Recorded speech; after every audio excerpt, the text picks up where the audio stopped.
Hi friends, welcome to C Meditech online. So നമ്മൾ ഇന്ന് കാണാൻ പോകുന്നത് അതെറോസ്ക്ലീറോസിസും അതിന്റെ റിലേറ്റ് ചെയ്ത് വരുന്ന അതിന്റെ പാത്തോഫിസിയോളജിനെ ഒക്കെ പറ്റിയിട്ടാണ്. അപ്പോൾ ഈ അതെറോസ്ക്ലീറോസിസ് എന്ന് പറഞ്ഞു കഴിഞ്ഞാൽ നമുക്ക് അതേപോലെ തന്നെ വേറൊരു ടേമും കൂടി ഉണ്ട്, ആർട്ടരിയോസ്ക്ലീറോസിസ്. ഓക്കെ, സോ ആർട്ടരിയോസ്ക്ലീറോസിസും അതെറോസ്ക്ലീറോസിസും സെയിം ആണോ എന്ന് ചോദിച്ചു കഴിഞ്ഞാൽ അതിന് ചെറിയൊരു ഡിഫറൻസ് ഉണ്ട്. ഓക്കെ, സോ ഈ ആർട്ടരിയോസ്ക്ലീറോസിസ് എന്ന് പറഞ്ഞു കഴിഞ്ഞാൽ it is actually hardening of arteries. Arteries hard ആവുന്ന ഒരു കാര്യത്തിനെ പറയുന്നതാണ്, അല്ലെങ്കിൽ അങ്ങനത്തെ ഒരു ഇഷ്യൂവിനെ പറയുന്നതാണ് ആർട്ടറിയോസ്ക്ലീറോസിസ് എന്ന് പറയുന്നത്. അതേസമയം അതെറോസ്ക്ലീറോസിസ് എന്ന് പറഞ്ഞു കഴിഞ്ഞാൽ it is occlusion of arteries by the formation of fatty plaques. So fatty plaques കാരണം നമ്മുടെ ആർട്ടറീസിൽ ഉണ്ടാവുന്ന ബ്ലോക്കേജ് അഥവാ ഒക്ലൂഷൻ, അതൊക്കെയാണ് എന്ത് അതെറോസ്ക്ലീറോസിസ് എന്ന് പറയുന്നത്. അപ്പൊ രണ്ടും കുറച്ച് വ്യത്യാസമുണ്ട്, രണ്ടും സെയിം അല്ല. ഓക്കെ, അപ്പൊ ആർട്ടറിയോസ്ക്ലീറോസിസ് എന്ന് പറഞ്ഞു കഴിഞ്ഞാൽ ആർട്ടറീസ് ഹാർഡൻ ആവുന്നതാണ്. അതേസമയം അതെറോസ്ക്ലീറോസിസ് എന്ന് പറഞ്ഞു കഴിഞ്ഞാൽ it is the occlusion of arteries by the formation of fatty plaques. Fatty പ്ലേക്സുകൾ കാരണം, അല്ലെങ്കിൽ ലിപ്പിഡ് റിച്ച് ആയിട്ടുള്ള പ്ലേക്കുകൾ വന്നിട്ട്, അല്ലെങ്കിൽ നമ്മുടെ കൊഴുപ്പ് വന്നിട്ട് നമ്മുടെ ആർട്ടറീസിലൊക്കെ കയറിയിട്ട് ആർട്ടറീസിനെ ബ്ലോക്ക് ചെയ്യുക, അല്ലെങ്കിൽ ഒക്ലൂഷൻ ചെയ്യുക, അല്ലെങ്കിൽ ഒക്ലൂഡ് ചെയ്യുക, അതിനെ പറയുന്ന പേരാണ് അതെറോസ്ക്ലീറോസിസ്. സോ ഈ അതെറോസ്ക്ലീറോസിസ് എന്ന് പറയുന്നത് വളരെ ഡേഞ്ചറസ് ആയിട്ടുള്ള ഒരു കാര്യം തന്നെയാണ്. നമ്മുടെ രക്തക്കുഴലിലൊക്കെ വന്ന് കൊഴുപ്പടിഞ്ഞ് നമ്മുടെ ബ്ലഡിന് അത് കൂടെ പാസ് ചെയ്യാൻ പറ്റിയില്ലെങ്കിൽ എന്ത് സംഭവിക്കും? നമ്മുടെ ഡിഫറെന്റ് പാർട്സ് ഓഫ് ബോഡിയിലോട്ടൊന്നും എന്ത് കിട്ടില്ല, വേണ്ടത്ര ഓക്സിജൻ കിട്ടില്ല. നമുക്കറിയാം, ഓക്സിജനെ നമ്മുടെ ഡിഫറെന്റ് ബോഡി പാർട്സിലേക്ക് കൊണ്ടുകൊടുക്കുന്നത് ആരാണ്? നമ്മുടെ ബ്ലഡ് ആണ് അതിന്റെ കാരിയർ, അല്ലെ? ബ്ലഡിലൂടെയാണ് നമ്മുടെ ഓക്സിജൻ ഡിസോൾവ് ആയിട്ട് നമ്മുടെ ഡിഫറെന്റ് ബോഡി പാർട്സിലേക്കൊക്കെ എത്തണേ. ഓക്കെ, അപ്പൊ പ്രോപ്പർ ആയിട്ട് ബ്ലഡിന്റെ സർക്കുലേഷൻ നടന്നില്ല, ഇങ്ങനെ പ്ലേക്സ് ഒക്കെ വന്ന് അടഞ്ഞിട്ടുണ്ടെങ്കിൽ എന്ത് സംഭവിക്കും? ഓട്ടോമാറ്റിക്കലി അവിടുത്തെ ബ്ലഡ് ഫ്ലോ കുറയുകയും ബാക്കിയുള്ള നമ്മുടെ ബോഡി ടിഷ്യൂസിലോട്ടൊന്നും ആവശ്യാനുസരണമുള്ള ഓക്സിജൻ കിട്ടാണ്ടിരിക്കുകയൊക്കെ ചെയ്യും. ഓക്കെ, അപ്പൊ അങ്ങനെയാകുമ്പോൾ ആ പാർട്ടിന് അതിൻ്റെതായിട്ടുള്ള എഫക്ട് വരും. ഇപ്പൊ ഹാർട്ടിലാണ് ഇങ്ങനെയൊക്കെ സംഭവിക്കുന്ന വെച്ചാൽ എന്താ ഉണ്ടാവുക? ഹാർട്ട് സ്റ്റോപ്പ് ആവും, അല്ലെ? നമുക്ക് കാർഡിയക് അറസ്റ്റ് ഒക്കെ വരും. ഓക്കെ, അപ്പൊ അതെറോസ്ക്ലീറോസിസ് ഒരു ചെറിയ കാര്യമല്ല, വലിയൊരു കാര്യം, വലിയൊരു സംഭവം തന്നെയാണ്, അല്ലെങ്കിൽ വലിയൊരു ഡിസീസ് തന്നെയാണ്. അപ്പൊ അതിന്റെ പാത്തോഫിസിയോളജി, അത് എങ്ങനെയാണ് നമുക്ക് തുടങ്ങുന്നത് നമ്മുടെ ബോഡിയിൽ, അല്ലെങ്കിൽ എങ്ങനെയാണ് നമ്മുടെ ബോഡിയിൽ അത് പ്രോഗ്രസീവ് ആയിട്ട് തുടർന്നുകൊണ്ടിരിക്കുന്നത് എന്നുള്ള കാര്യമൊക്കെയാണ് ഇന്നത്തെ ഒരു ദിവസം നമ്മൾ കാണാൻ പോകുന്നത്. ഓക്കെ, മനസ്സിലാക്കി പഠിച്ചു പോവാം. ഓക്കെ, നമുക്കിപ്പോൾ എല്ലാ കാര്യങ്ങളും ബൈ ഹാർട്ട് ചെയ്ത് പഠിക്കാൻ പറ്റുന്നതല്ല, ഡിസീസ് ഒക്കെ പ്രത്യേകിച്ചും. അതെ, നമ്മളെ ഓരോ കാര്യങ്ങളും നമ്മൾ ഓർത്തോർത്ത് വെച്ച് എങ്ങനെയെങ്കിലും ഏതെങ്കിലും ഒരു രീതിയിൽ മനസ്സിലാക്കി പോവാന്നുള്ളതാണ് നമുക്ക് ചെയ്യാൻ പറ്റും. ഓക്കെ, സോ അതെറോസ്ക്ലീറോസിസിനെ പറ്റി ഒരു ഇൻട്രൊഡക്ഷൻ പോലെ പറയുകയാണെങ്കിൽ it is A thickening and hardening of large and medium sized muscular artery primarily due to the involvement of tunica intima and is characterized by the fibrofatty plaques or atheroma. So നമ്മൾ എന്താ പറഞ്ഞിരുന്നത്? അതെറോസ്ക്ലീറോസിസ് എന്ന് പറഞ്ഞു കഴിയുമ്പോൾ നമ്മുടെ large and medium sized arteries ഒക്കെ ഇവിടെ ഒരുപാട് തിക്കൻ ആവുകയാണ്, അല്ലെങ്കിൽ ഹാർഡൻ ആവുകയാണ്. സോ അതെന്തുകൊണ്ടാണ്? Actually it is due to the involvement of tunica intima. ഈ ട്യൂണിക്ക ഇൻറ്റിമ എന്ന് പറഞ്ഞാൽ വേറെ ഒന്നുമല്ല, ഇപ്പൊ നമ്മുടെ ഒരു ആർട്ടറി അല്ലെങ്കിൽ നമ്മുടെ ഒരു ബ്ലഡ് വെസൽ എടുക്കുകയാണെന്ന് വെച്ചാൽ അതിന് 3 ലെയേഴ്സ് ഉണ്ട്. ഓക്കെ, ഏറ്റവും ഇന്നർമോസ്റ്റ് ആയിട്ടുള്ള ലെയർ ആണ് ട്യൂണിക്ക ഇൻറ്റിമ, മിഡിൽ ലെയർ ആണ് ട്യൂണിക്ക മീഡിയ, ഏറ്റവും outermost layer of blood vessel എന്ന് പറയുന്നതാണ് ട്യൂണിക്ക അഡ്വെന്റീഷ്യ പറയുന്നത്. അപ്പൊ ഇവിടെ നമ്മുടെ ട്യൂണിക്ക ഇൻറ്റിമയാണ് ഏറ്റവും കൂടുതൽ ഇൻവോൾവ് ആവുക ഇൻ കേസ് ഓഫ് ദിസ് അതെറോസ്ക്ലീറോസിസ്. കാരണം നമ്മുടെ ബ്ലഡ് വെസലിന്റെ ഉള്ളിലാണ് എന്ത് ബിൽഡപ്പ് ചെയ്യുന്നത്? ഈ ഫാറ്റി പ്ലേക്സ് ബിൽഡപ്പ് ചെയ്യുന്നത്. അപ്പൊ ഏറ്റവും ഇന്നർമോസ്റ്റ് ലെയർ ആണ് ഇതിനോട് കൂടുതൽ ഇന്ററാക്ട് ചെയ്യുന്നുണ്ടാവുക. ഓക്കെ, സോ ഇവിടെ ഇൻവോൾവ്മെന്റ് ഓഫ് ട്യൂണിക്ക ഇൻറ്റിമയാണ് വളരെ പ്രൈമറിലി ആയിട്ട് നടക്കുന്നത്. And it is characterised by the fibrofatty plaques or atheroma. Slowly എന്ത് സംഭവിക്കുകയാണ്? അവിടെ ഫൈബ്രോഫാറ്റി പ്ലേക്സോ അഥവാ അതെറോമയൊക്കെ ഫോം ചെയ്യുകയാണ്. സോ ഇവിടെ എന്ത് സംഭവിക്കാം? ഇങ്ങനെ ഫാറ്റി ബിൽഡപ്പ് ഉണ്ടാവുമ്പോൾ, അല്ലെങ്കിൽ ബ്ലഡ് വെസലിന്റെ ഉള്ളില് ഫാറ്റി ബിൽഡപ്പ് ഉണ്ടാവുമ്പോൾ ഓട്ടോമാറ്റിക്കലി എന്ത് സംഭവിക്കും? ആർട്ടറിയോസ്ക്ലീറോസിസ് സംഭവിക്കും. അതായത് നമ്മുടെ ആർട്ടറീസും എന്ത് സംഭവിക്കാം? തിക്കൻ ചെയ്യാം, ഹാർഡൻ ചെയ്യാം, അങ്ങനെ ഉണ്ടാവാം. അപ്പോൾ അതെറോസ്ക്ലീറോസും ആർട്ടറിയോസ്ക്ലീറോസിസും അങ്ങോട്ടും ഇങ്ങോട്ടും റിലേറ്റഡ് തന്നെയാണ്, പക്ഷെ ആ ടേമിന് ഒരു ഇത്തിരി വ്യത്യാസം ഉണ്ട് അർത്ഥത്തിൽ എന്ന് മാത്രം. ഓക്കെ, സോ നമ്മൾ പറഞ്ഞു അതെറോസ്ക്ലീറോസിസ് എന്ന് പറയുമ്പോൾ നമ്മുടെ ഈ large and medium sized arteries ഒക്കെ ഒരുപാട് തിക്കൻ ചെയ്യുകയും ഹാർഡൻ ചെയ്യുകയൊക്കെ ചെയ്യും due to the formation of fibrofatty plaques or atheroma. So ഈ ഒരു ഇവന്റിലെ ഏറ്റവും കൂടുതൽ ഇൻവോൾവ് ആയിരിക്കുന്ന ലെയർ ഓഫ് ബ്ലഡ് വെസൽ ഏതാണെന്ന് ചോദിക്കുകയാണെങ്കിൽ ട്യൂണിക്ക ഇൻറ്റിമയാണെന്നുള്ളത് നിങ്ങൾ ഓർക്കണം. കാരണം ബ്ലഡ് വെസലിന്റെ ഉള്ളിലാണ് ഈ പ്ലേക്സുകൾ ഫോം ചെയ്യണത്. അപ്പൊ innermost layer of blood vessel ആവും ഇതിൽ കൂടുതൽ ഇൻവോൾവ് ആയിട്ട് ഇരിക്കുന്നുണ്ടാവുക. Okay, no major clinical syndromes resulting from ischaemia due to atherosclerosis are under. നമുക്കറിയാം, ഞാൻ നേരത്തെ പറഞ്ഞ പോലെ തന്നെ നമ്മുടെ ബ്ലഡ് വെസൽസിൽ ഒരുപാട് ഫൈബ്രോഫാറ്റി പ്ലേക്സോ അതറോമോ ഒക്കെ ബിൽഡപ്പ് ചെയ്യുകയാണെങ്കിൽ എന്ത് സംഭവിക്കും? ഓട്ടോമാറ്റിക്കലി അതിലൂടെയുള്ള ബ്ലഡ് സർക്കുലേഷൻ താറുമാറാവും അല്ലെ? സോ ഈ ബ്ലഡ് സർക്കുലേഷൻ പ്രോപ്പർ ആയിട്ട് നടന്നില്ലെങ്കിൽ അവിടെ എന്ത് സംഭവിക്കാം? ഓക്സിജൻ കറക്റ്റ് ആയിട്ട് എല്ലാ ബോഡി സെൽസിലോട്ടോ ടിഷ്യൂലോട്ടോ ഒന്നും കിട്ടില്ല. സോ അങ്ങനെ നമ്മുടെ സെൽസും ടിഷ്യൂ ഒക്കെ ഓക്സിജൻ ഡിപ്രൈവ്ഡ് ആയിട്ട് വരുമ്പോൾ നടക്കുന്ന ഒരു കാര്യമാണ് ഇസ്ചീമിയ എന്ന് പറയുന്നത്. അപ്പോ ഈ ഇസ്ചീമിയ ഉണ്ടാവാനായിട്ട് അതറോസ്ക്ലിറോസിസ് ഒരുപാട് ക്ലിനിക്കൽ സിൻഡ്രോംസ് വഴി ഇസ്ചീമിയ ഉണ്ടാക്കാറുണ്ട്. അപ്പൊ എന്തൊക്കെയാണ് ആ മേജർ ആയിട്ടുള്ള ക്ലിനിക്കൽ സിൻഡ്രോമുകൾ, അല്ലെങ്കിൽ ആ ഇസ്ചീമിയ ഉണ്ടായ കാരണം നമ്മുടെ ബോഡിയിൽ പല പല ക്ലിനിക്കൽ സിൻഡ്രോമുകളും ഉണ്ടാവാറുണ്ട്. അതായത് ഈ അതറോസ്ക്ലിറോസിസിന്റെ ഭാഗമായിട്ട് നമ്മുടെ സെൽസ് ഒക്കെ ഒരുപാട് ഓക്സിജൻ ഡിപ്രൈവ്ഡ് ആവും. ഓക്കെ, സോ അതറോസ്ക്ലിറോസിസിന്റെ ഭാഗമായിട്ട് നമ്മുടെ ബോഡിയിൽ ഇസ്ചീമിയ വരാൻ ചാൻസ് ഉണ്ട്. സോ ഇസ്ചീമിയ ഒക്കെ നമ്മുടെ പുറത്തോട്ട് എങ്ങനെയാണ് പല പല ക്ലിനിക്കൽ സിൻഡ്രോം ആയിട്ട് ആക്ട് ചെയ്യാന്നുള്ളതാണ് പറയാൻ പോകുന്നത്. സോ ഇപ്പൊ ഹാർട്ടിന്റെ കേസിലാണെന്ന് വെച്ചാൽ ഇസ്ചീമിയ എങ്ങനെയാണ് പ്രസന്റഡ് ആവുക? Angina and myocardial infarcts or heart attack. So ഹാർട്ടിന്റെ കേസിലാണെന്ന് വെച്ചാൽ എന്തൊക്കെ സംഭവിക്കാം? ഇങ്ങനെ അതറോസ്ക്ലിറോസിസ് വരുമ്പോൾ ഒന്നില്ലെങ്കിൽ നമുക്ക് ഹാർട്ട് അറ്റാക്ക് സംഭവിക്കാം, അല്ലെങ്കിൽ നമുക്ക് മയോകാർഡിയൽ ഇസ്ചീമിയ വരാം, അല്ലെങ്കിൽ ഇപ്പൊ അൻജൈന, അങ്ങനത്തെ ഇഷ്യൂസ് ഒക്കെ നമുക്ക് വരാം. ഇനി ബ്രെയിനിന്റെ കാര്യത്തിലാണ് നമ്മുടെ ഇങ്ങനത്തെ എന്താ പറയാ ഇസ്ചീമിയ സംഭവിക്കുന്നത്, അല്ലെങ്കിൽ അങ്ങനെ ഓക്സിജൻ പ്രോപ്പർ ആയിട്ട് കിട്ടാതിരിക്കുന്നത് വെച്ചാൽ ബ്രെയിനിന്റെ കാര്യത്തിലാണെന്ന് വെച്ചാൽ നമുക്ക് സെറിബ്രൽ ഇസ്ചീമിയ വരാം, സെറിബ്രൽ ഇൻഫ്രാക്ട് ഓർ സ്ട്രോക്ക് വരെ വരാം. ഓക്കെ, ഇപ്പൊ കൊറോണറി ആർട്ടറിയിലാണ് ഈ അതറോസ്ക്ലിറോസിസ് ബാധിക്കണേന്നുണ്ടെങ്കിലാണ് നമുക്ക് ഹാർട്ട് അറ്റാക്ക് ഒക്കെ വരിക. നമുക്കറിയാം കൊറോണറി ആർട്ടറി ആണ് നമ്മുടെ ഹാർട്ടിലേക്ക് ബ്ലഡ് സപ്ലൈ ഒക്കെ പ്രോപ്പർ ആയിട്ട് ചെയ്യണത്. അപ്പൊ കൊറോണറി ആർട്ടറിയിലാണ് ഇങ്ങനെ പ്ലേക്സ് വന്ന് നിറഞ്ഞിട്ട് നമുക്ക് അതറോസ്ക്ലിറോസിസ് ഉണ്ടാവണ വെച്ചാൽ ഡെഫിനറ്റ് ആയിട്ടും നമുക്ക് ഹാർട്ട് അറ്റാക്ക് ആണ് വരിക. ഇനി ഇതേ സമയം നമ്മുടെ കരോട്ടിഡ് ആർട്ടറിയിലാണ് ഇത്തരം ഇഷ്യൂസ് വന്നേന്നുണ്ടെങ്കിൽ, കരോട്ടിഡ് ആർട്ടറി എന്ന് പറയുമ്പോൾ നമ്മുടെ ബ്രെയിനിലോട്ടൊക്കെ ബ്ലഡ് സപ്ലൈ വരുന്ന ആർട്ടറിയാണ്. അപ്പൊ കരോട്ടിഡ് ആർട്ടറിയിലാണ് ഈ പറയുന്ന പോലെ ബ്ലോക്ക് ഒക്കെ വന്നത്, അല്ലെങ്കിൽ ഫൈബ്രോഫാറ്റി പ്ലേക്സ് ഒക്കെ വന്നിട്ടുള്ളത് എന്നുണ്ടെങ്കിൽ എന്ത് സംഭവിക്കാം? നമുക്ക് സ്ട്രോക്ക് സംഭവിക്കാം, സെറിബ്രൽ ഇസ്ചീമിയ സംഭവിക്കാം, സെറിബ്രൽ ഇൻഫ്രാക്ട് സംഭവിക്കാം. കാരണം നമ്മുടെ ബ്രെയിനിലോട്ടുള്ള ബ്ലഡ് സർക്കുലേഷനെയാണ് അവിടെ ബാധിക്കുക, ബ്രെയിനിന്റെ അവിടേക്കുള്ള കാര്യങ്ങളാണ് ബാധിക്കുക. കാരണം കരോട്ടിഡ് ആർട്ടറിയിൽ ബ്ലോക്ക് വന്ന ബ്രെയിനിലോട്ടുള്ള ബ്ലഡ് സപ്ലൈനെയാണ് അത് കുഴപ്പാക്കുക. ഓക്കെ, അപ്പൊ അതുകൊണ്ട് തന്നെ നമുക്ക് സ്ട്രോക്ക് ഒക്കെ വരാനുള്ള ചാൻസ് കൂടുതലാണ്. ഇനി അതേപോലെ നമുക്ക് കാലിലോട്ട് പോകുന്ന ആർട്ടറീസിലേക്കൊക്കെയാണ് വരുന്നത് വെച്ചാൽ നമുക്ക് പെരിഫറൽ വാസ്കുലർ ഡിസീസുകൾ വരാം. അതായത് നമ്മുടെ ബോഡിയുടെ കീഴ്പെട്ടോട്ടുള്ളത്, അരയ്ക്ക് കീഴ്പെട്ടേക്കുള്ള പല പല ആർട്ടറിയിലും ഇതേപോലത്തെ അതറോസ്ക്ലിറോസിസ് ബ്ലോക്കുകൾ അല്ലെങ്കിൽ പ്ലേക്കുകളൊക്കെ വരികയാണെങ്കിൽ എന്ത് സംഭവിക്കാം? പെരിഫറൽ വാസ്കുലർ ഡിസീസ് സംഭവിക്കാം, aneurysmal dilation due to weakened arterial wall.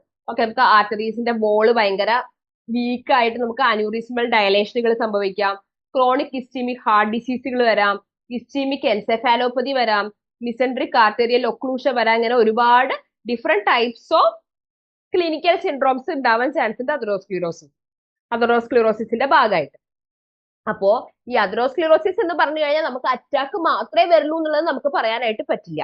Attack is one of the thing അല്ലെ, അതിൽ one of the clinical syndrome ആണ് നമ്മുടെ ഹാർട്ട് അറ്റാക്ക്.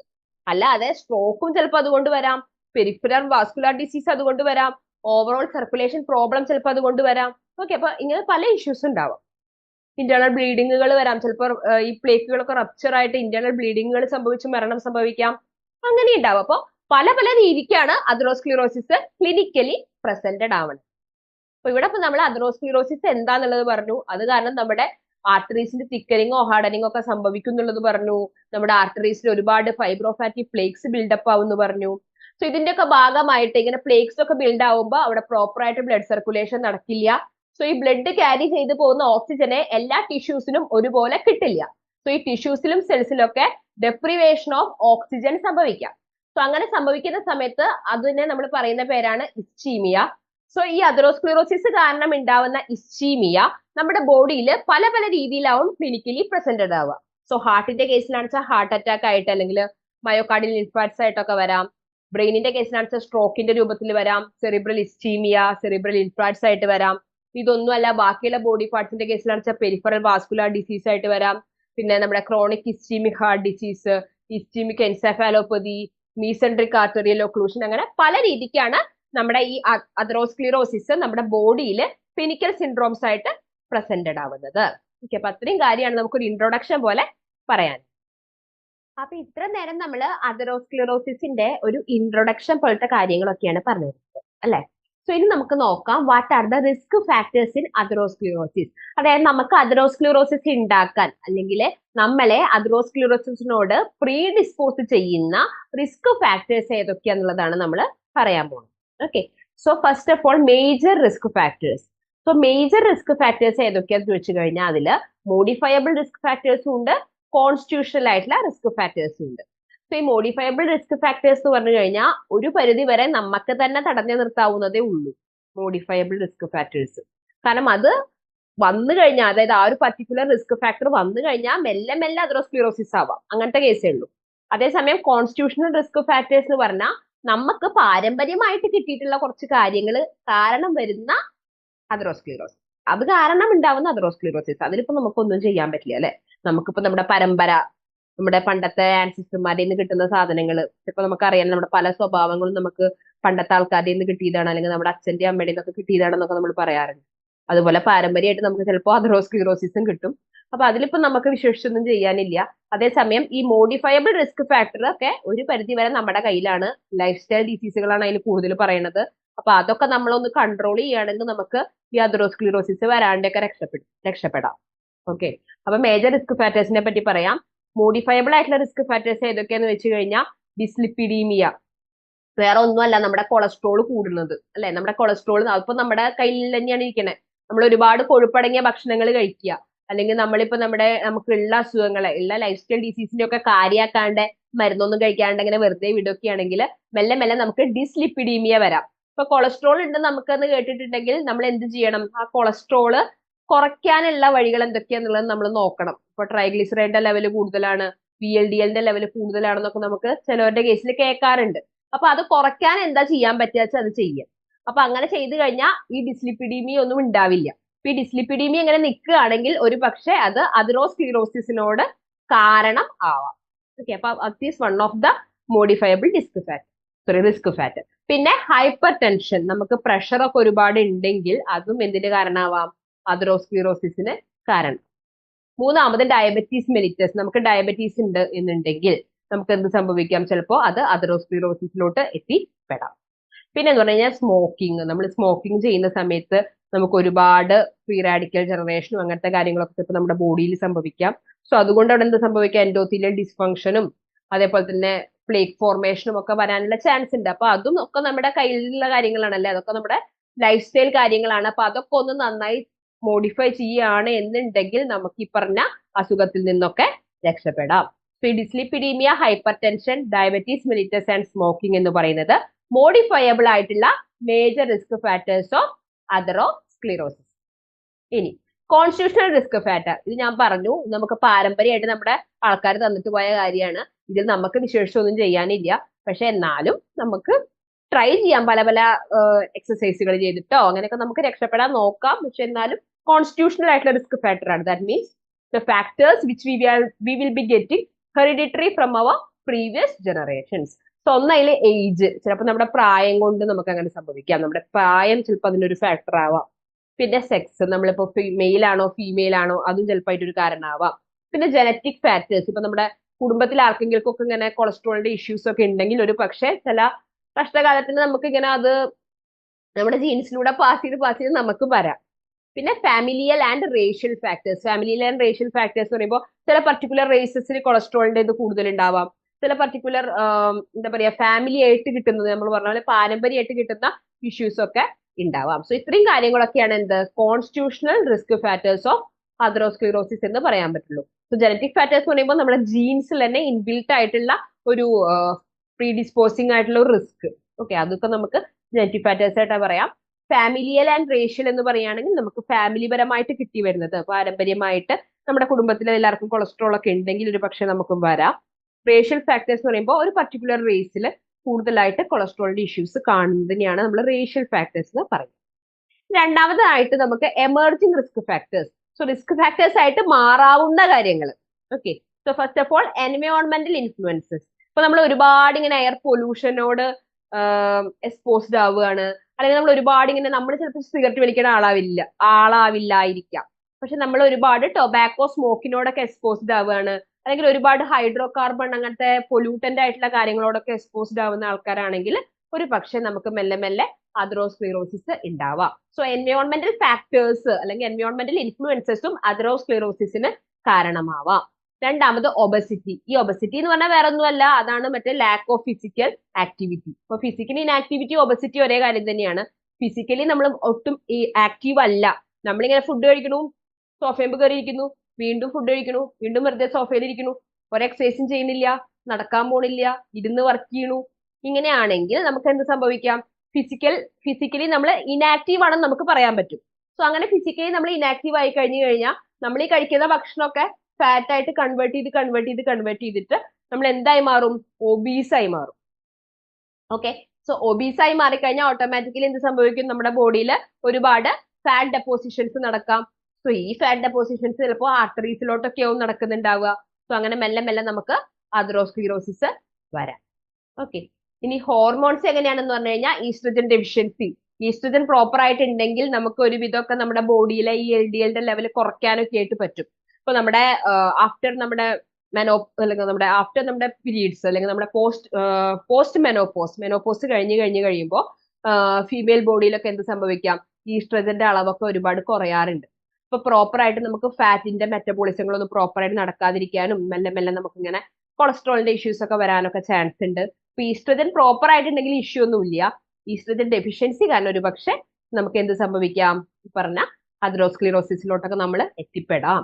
ഇനി ഓറൽ കോൺട്രാസെപ്റ്റീവ്സ് എന്ന് പറയുമ്പോൾ നമ്മൾ ഓറൽ കോൺട്രാസെപ്റ്റീവ്സ് ഒരുപാട് യൂസ് ചെയ്യുന്നവരാണെങ്കിൽ മെല്ലെ മെല്ലെ ചിലപ്പോൾ നമുക്ക് എന്ത് സംഭവിക്കാറുണ്ട്? ഈ പൾമനറി എംബോളിസം, വീനസ് ത്രോംബോസിസ്, അങ്ങനെയുള്ള ബ്ലഡ് വെസൽ ഒക്ലൂഷൻസ് ഒക്കെ വരാറുണ്ട്. സോ അതൊക്കെ അങ്ങനെ ഇരുന്ന് നമ്മുടെ ലിപ്പിഡ് കണ്ടന്റ് കൂടി ഉള്ള ആളാണ് വെച്ചാൽ ഓട്ടോമാറ്റിക്കലി അത് അതറോസ്ക്ലീറോസിസിലോട്ട് പ്രോഗ്രസ് ചെയ്യാം. ഓക്കെ, ഇനി സ്ട്രെസ്ഫുൾ ലൈഫ്. ഈ സ്മോക്കിംഗ് പറഞ്ഞ പോലെ തന്നെ സ്ട്രെസ്ഫുൾ ലൈഫ് ആവുന്ന സമയത്തും നമ്മുടെ ബോഡിയിൽ എന്ത് സംഭവിക്കാം? ഫ്രീ റാഡിക്കൽ ജനറേഷൻ ഒക്കെ നടക്കുക, അതായത് ഫ്രീ റാഡിക്കൽ ഓക്സിജൻസ് ഒക്കെ ജനറേറ്റഡ് ആവാം. സോ ഇത് ഈ പറയുന്ന ഓക്സിജൻ സ്പീഷ്യസ്, ഈ ഫ്രീ റാഡിക്കൽസ് ഒക്കെ നമ്മുടെ എൻഡോത്തീലിയത്തിന്റെ ഡിസ്ഫങ്ഷന് കാരണമാവാം. അങ്ങനെ മെല്ലെ മെല്ലെ നമ്മുടെ ബോഡിയിൽ ഫാറ്റി പ്ലേക്സ് ഒക്കെ ബിൽഡപ്പ് ചെയ്യാം. സോ സ്ട്രെസ് കുറയ്ക്കുക എന്നുള്ളതാണ് വൺ ഓഫ് ദ മെയിൻ കാര്യം. ഓക്കെ, അപ്പൊ ഈ സ്ട്രെസ് കുറയ്ക്കാനായിട്ട് നമ്മൾ ചെയ്യാൻ പറ്റുന്ന യോഗയോ മെഡിറ്റേഷനോ അങ്ങനെയുള്ള കാര്യങ്ങളൊക്കെ ചെയ്തിട്ട് അത് കുറയ്ക്കാൻ നോക്കും. ഇനി ഹോമോസിസ്റ്റിനൂറിയ എന്ന് പറയുമ്പോൾ നമ്മുടെ ബ്ലഡിൽ ഹോമോസിസ്റ്റിന്റെ അളവ് വല്ലാണ്ട് കൂടുമ്പോഴാണ് നമുക്ക് ഹോമോസിസ്റ്റിനൂറിയ വരിക. അതും ഇതേ പറഞ്ഞ പോലെ എൻഡോത്തീലിയൽ ഡിസ്ഫങ്ഷൻ ഒക്കെ കാരണമാവാം. അപ്പൊ നമുക്ക് അതറോസ്ക്ലീറോസിസ് ഒക്കെ പ്രിമച്ചുർ ആയിട്ട് തന്നെയുള്ള അതറോസ്ക്ലീറോസിസ്, നമുക്ക് അധികം പ്രായമാവണതിന് മുന്നേ തന്നെ കൊളസ്ട്രോളിന്റെ കാര്യമൊക്കെ വരാൻ ചാൻസ് ഉണ്ട്. സോ നമ്മുടെ ബോഡിയിൽ ഹോമോസിസ്റ്റിന്റെ അളവ് ഒരുപാട് കൂടി കഴിഞ്ഞ് കഴിയുമ്പോൾ നമുക്ക് പ്രിമച്ചുർ ആയിട്ടുള്ള അതറോസ്ക്ലീറോസിസിനും ഫാറ്റി പ്ലേക്ക് ഫോർമേഷനും ഒക്കെ ചാൻസ്. ഈ റോൾ ഓഫ് ആൽക്കഹോൾ ഈ പറഞ്ഞ പോലെ നമ്മുടെ ബോഡിയിൽ ഒരുപാട് ലിപ്പിഡ് ബിൽഡപ്പിനൊക്കെ കാരണമാവാനും സ്ലോലി അതറോസ്ക്ലീറോസിസിലോട്ട് എത്താറുണ്ട്. ഇനി പ്രോത്രോംബോട്ടിക് ഫാക്ടേഴ്സ് എന്ന് പറയുമ്പോൾ നമ്മുടെ പ്ലേറ്റ്ലെറ്റ് ഫാക്ടറുകൾ, അതേപോലെ ടിഷ്യൂ ലിപ്പോപ്രോട്ടീൻ എ അങ്ങനത്തെ കുറെ കാര്യങ്ങൾ, പിന്നെ പ്ലേറ്റ്ലെറ്റ്സ്. ഇതൊക്കെ കാരണം ഇതൊക്കെ നമ്മുടെ ബോഡിയിൽ ഒരുപാട് ഉള്ള കാരണം അല്ലെങ്കിൽ ഇങ്ങനത്തെ ഫാക്ടേഴ്സും നമ്മുടെ ബോഡിയിൽ ഒരു പക്ഷേ അതറോസ്ക്ലീറോസിസ് ഒക്കെ ഉണ്ടാക്കാനായിട്ട് ചാൻസ് ഉണ്ട്. ഒരുപാട് പ്ലേറ്റ്ലെറ്റ്സ് ഒക്കെ കൂടുകയാണെങ്കിൽ നമ്മുടെ ബോഡിയിൽ അവിടെ ഇവിടെയൊക്കെ എന്ത് സംഭവിക്കാം? പ്രോട്ടീനുകളൊക്കെ ചിലപ്പോൾ സംഭവിക്കാം. അപ്പൊ അങ്ങനെ പല കാര്യങ്ങളുണ്ട്. ലിപ്പോപ്രോട്ടീനെ പല പല മീഡിയേറ്റേഴ്സ് ഓഫ് ഇൻഫ്ലമേഷൻ ഒക്കെ ഉണ്ടാവും നമുക്കറിയാം അല്ലെ. അപ്പൊ അതൊക്കെ കാരണം നമുക്ക് എന്ത് സംഭവിക്കാം? അതറോസ്ക്ലീറോസിസ് വരാം. ഇനി ഈ ഹെർപ്പിസ്, അതേപോലെ സൈറ്റോമെഗാലോ വൈറസ്, ന്യൂമോണിയ കോസ് ചെയ്ത വൈറസ്, അങ്ങനെ കുറച്ച് ഇൻഫെക്ഷൻസ് കാരണം നമുക്ക് എന്ത് സംഭവിക്കാം? ഈ പറയുന്ന നമുക്ക് ഈ പറയുന്ന അതറോസ്ക്ലീറോസിസ് വരാം. ഓക്കെ, ഇപ്പൊ ന്യൂമോണിയ കാരണം ഉണ്ടാവുന്നത് വൈറസ് എന്നല്ല ഞാൻ പറയാൻ പോകുന്നത്. ഹെർപ്പിസ് വൈറസ്, സൈറ്റോമെഗാലോ വൈറസ്, അതേപോലെ ന്യൂമോണിയ പോലത്തെ ഇൻഫെക്ഷൻസ് ഒക്കെ കാരണം നമുക്ക് എന്ത് സംഭവിക്കാൻ പറ്റും? ഈ പറഞ്ഞ പോലെ അതറോസ്ക്ലീറോസിസ് വരാം. ഇനി ഇതേപോലെ തന്നെ സി റിയാക്റ്റീവ് പ്രോട്ടീൻ CRP, പലപ്പോഴും നമുക്കിപ്പോ ഒരു ഇൻഫെക്ഷൻ കഴിഞ്ഞ് കഴിയുമ്പോൾ നമ്മുടെ ബോഡിയിൽ CRPയുടെ അളവ് ഒരുപാട് കൂടുതലായിട്ട് കാണിക്കും. അപ്പൊ ചിലവരുടെ കേസിൽ ബോഡിയിൽ CRPയുടെ അളവ് വളരെ കൂടുതലായിട്ട് തന്നെ ഇങ്ങനെ നിലകൊള്ളുകയാണ് എന്നുണ്ടെങ്കിൽ മെല്ലെ മെല്ലെ നമുക്ക് അതറോസ്ക്ലീറോസിസ് ഒക്കെ വരാനായിട്ട് ചാൻസ് ഉണ്ട്. അപ്പൊ നമ്മുടെ ബോഡിയിൽ ഓൾറെഡി പല പല എക്സിസ്റ്റിംഗ് ആയിട്ടുള്ള ഇൻഫെക്ഷൻസും നമ്മളെ മെല്ലെ കൊണ്ട് എവിടെ എത്തിക്കും? അതറോസ്ക്ലീറോസിസിൽ കൊണ്ട് എത്തിക്കും. അപ്പൊ നമ്മുടെ ബോഡിയിലെ ഇൻഫെക്ഷൻസ് ഒക്കെ പ്രോപ്പർ ആയിട്ട് ട്രീറ്റ് ചെയ്ത് മാറ്റുക, പിന്നെ ഈ പറഞ്ഞ പോലെ സ്ട്രെസ് കുറയ്ക്കുക, ഫിസിക്കൽ ആക്ടിവിറ്റികൾ ചെയ്യുക, ഒബസിറ്റി കുറയ്ക്കുക, പിന്നെ വലിയും കൂടിയൊക്കെ കുറയ്ക്കുക, അതായത് സ്മോക്കിംഗ്, ആൽക്കഹോളിസം ഈ കാര്യങ്ങളൊക്കെ കുറയ്ക്കുക, എൻവയോൺമെന്റൽ പൊല്യൂഷനോട് എക്സ്പോസ് ആവുന്നത് ഒരു പരിധി വരെ കുറയ്ക്കുക, പിന്നെ ഹോർമോൺസ്, അതിപ്പോ ഓറൽ കോൺട്രാസെപ്റ്റീവ്സ് ഒക്കെ ഒരുപാട് യൂസ് ചെയ്യുന്നവരാണെന്ന് വെച്ചാൽ അതൊക്കെ ഒന്ന് കൺട്രോൾ ചെയ്യുക. അങ്ങനെയുള്ള കാര്യങ്ങളൊക്കെ ചെയ്താൽ തന്നെ നമുക്ക് എന്ത് ചെയ്യാൻ പറ്റും, ഒരു പരിധി വരെയൊക്കെ നമുക്ക് അതെറോസ്ക്ലിറോസിസ് കുറയ്ക്കാനായിട്ട് പറ്റും. പിന്നെയൊക്കെ നമ്മുടെ വിധിയാണല്ലേ, നമുക്ക് എന്തൊക്കെ ചെയ്യാൻ പറ്റും വെച്ചാൽ നമ്മൾ അതൊക്കെ ചെയ്ത് നമ്മൾ ഇത് കുറയ്ക്കാനായിട്ട് നോക്കുക. എപ്പോഴും നമുക്ക് പറ്റാവുന്ന ഒരു കാര്യമാണ്, എല്ലാ ഡിസീസിനും പറയുന്നതാണ് നമ്മുടെ എക്സസൈസുകൾ അല്ലെ. ഇപ്പൊ എക്സസൈസുകൾ നമ്മൾ പ്രോപ്പർ ആയിട്ടൊക്കെ ചെയ്യുകയാണെങ്കിൽ നമുക്ക് എന്താണ് നമ്മുടെ ഗുണം, നമുക്ക് ഈ പറയുന്ന അതെറോസ്ക്ലിറോസിസ്, ഡയബറ്റീസ്, അതായത് ഇതിന് കാരണമാവുന്ന എല്ലാ കാര്യങ്ങളും നമുക്ക് കുറയ്ക്കാൻ പറ്റും. പ്രഷർ കുറയ്ക്കാൻ പറ്റും, നമ്മുടെ ഡയബറ്റീസ് കുറയ്ക്കാൻ പറ്റും, കൊളസ്ട്രോളിന്റെ അളവ് കുറയ്ക്കാൻ പറ്റും. അപ്പൊ ഇതൊക്കെ ഒരു വിധം നമ്മൾ കുറച്ച് വെക്കാന്ന് നോക്കിയേ, നമ്മൾ ഇതൊക്കെ കുറച്ച് വെക്കാന്ന് നമുക്ക് അതെറോസ്ക്ലിറോസിന്റെ കുറച്ചുള്ള റിസ്ക് ഫാക്ടേഴ്സിനെ ഒക്കെ കുറയ്ക്കാനായിട്ട് പറ്റും. അപ്പൊ എപ്പോഴും നമ്മളൊരു ഹെൽത്തി ലൈഫ് സ്റ്റൈൽ ഓപ്റ്റ് ചെയ്യുക എന്നുള്ളതാണ് നമുക്ക് മേജർ ആയിട്ട് ഈ ഒരു കേസിൽ ചെയ്യാൻ പറ്റും.